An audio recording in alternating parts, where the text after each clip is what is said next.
Assalamualaikum warahmatullahi wabarakatuh.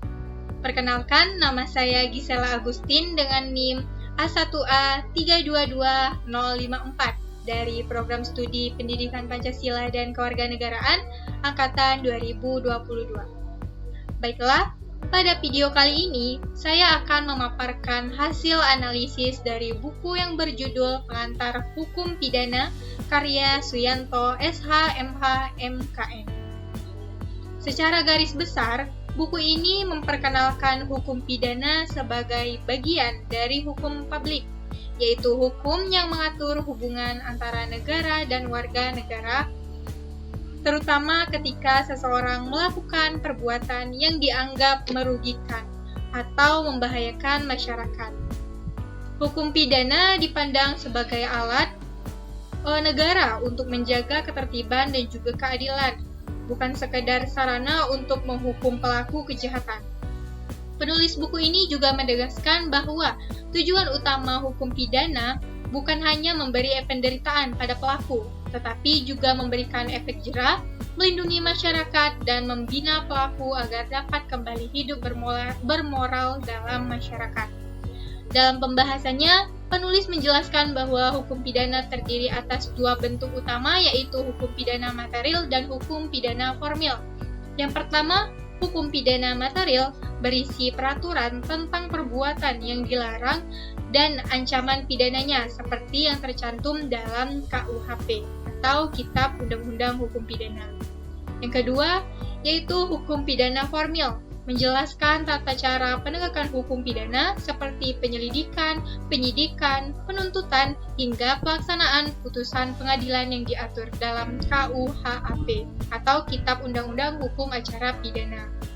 Selanjutnya, buku ini juga membahas secara mendalam sumber-sumber hukum pidana, diantaranya KUHP sebagai sumber utama, undang-undang di luar KUHP misalnya undang-undang tindak pidana, korupsi, undang-undang narkotika, dan undang-undang terorisme.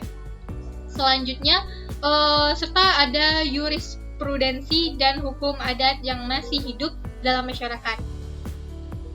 Dalam buku ini juga menekankan bahwa hukum adat tetap diakui selama tidak bertentangan dengan peraturan nasional, karena hukum adat merupakan cerminan nilai-nilai sosial dan keadilan lokal.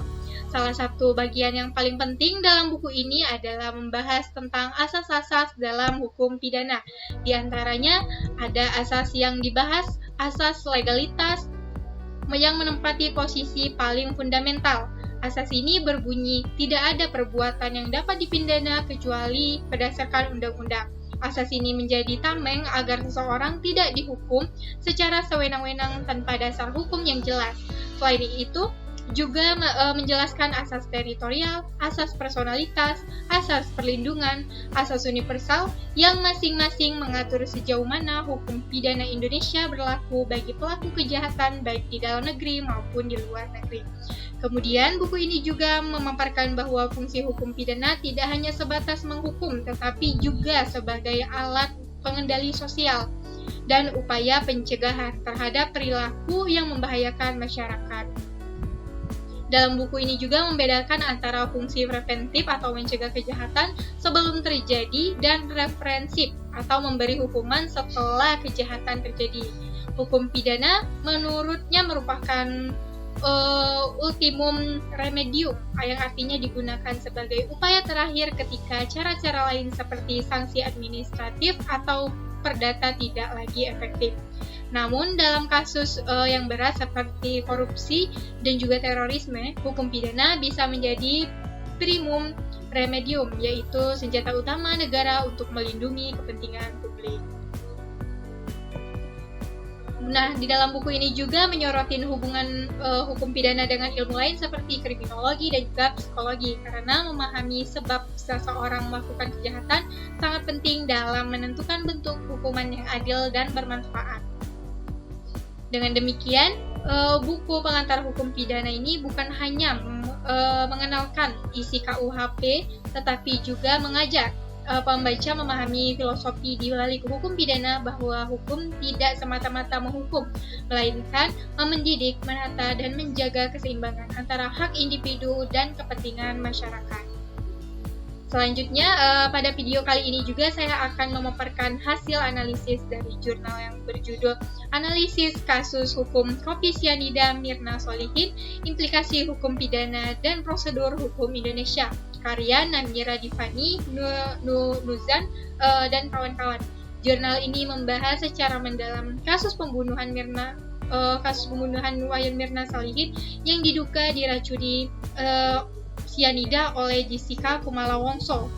Penulis menjelaskan kronologi kejadian mulai dari pertemuan di Cafe Olivier hingga proses persidangan. Kasus ini menyoroti lemahnya pembuktian hukum karena tidak dilakukan otopsi secara menyeluruh, hanya mengambil sampel lambung yang mengakibatkan bukti forensik menjadi kurang kuat. Nah, tentunya hal tersebut membuat pembuktian ilmiah terhadap penyebab kematian Mirna ini menjadi kabur. Padahal hasil laboratorium menunjukkan kadar cyanida yang terlalu rendah untuk menyebabkan kematian. Jurnal ini juga menyoroti dilema antara hukum, moral, dan juga opini publik. Penolakan keluarga Mirna terhadap otopsi dijelaskan sebagai bentuk penghormatan terhadap jenazah dan alasan emosional, tetapi secara hukum dianggap menghambat proses pembuktian yang seharusnya menjadi dasar utama dalam penegakan keadilan. Berdasarkan pasal 222 KUHP, tindak menghalangi pemeriksaan forensik dapat dikenakan sanksi pidana. Selain itu, penulis juga menilai framing media sangat mempengaruhi opini publik hingga masyarakat terbentuk persepsi bahwa Jessica bersalah sebelum adanya keputusan hukum final. Hal ini mencerminkan masyarakat terhadap asas praduga tak bersalah. Sehingga kesimpulannya, jurnal ini menegaskan bahwa kasus Mirna menjadi contoh nyata bagi keadilan tidak dapat ditegakkan tanpa bukti ilmiah yang kuat. Penulis pada jurnal ini juga menyerukan bahwa pentingnya otopsi dan juga bukti forensik sebagai dasar dalam menentukan kebenaran material dalam setiap perkara pidana. Dalam jurnal ini juga mengikatkan agar masyarakat lebih kritis terhadap informasi media serta menghormati proses hukum yang adil dan objektif. Sekian video analisis buku dan jurnal mengenai hukum pidana. Apabila ada kesalahan, saya mohon maaf. Saya akhiri. Wassalamualaikum warahmatullahi wabarakatuh.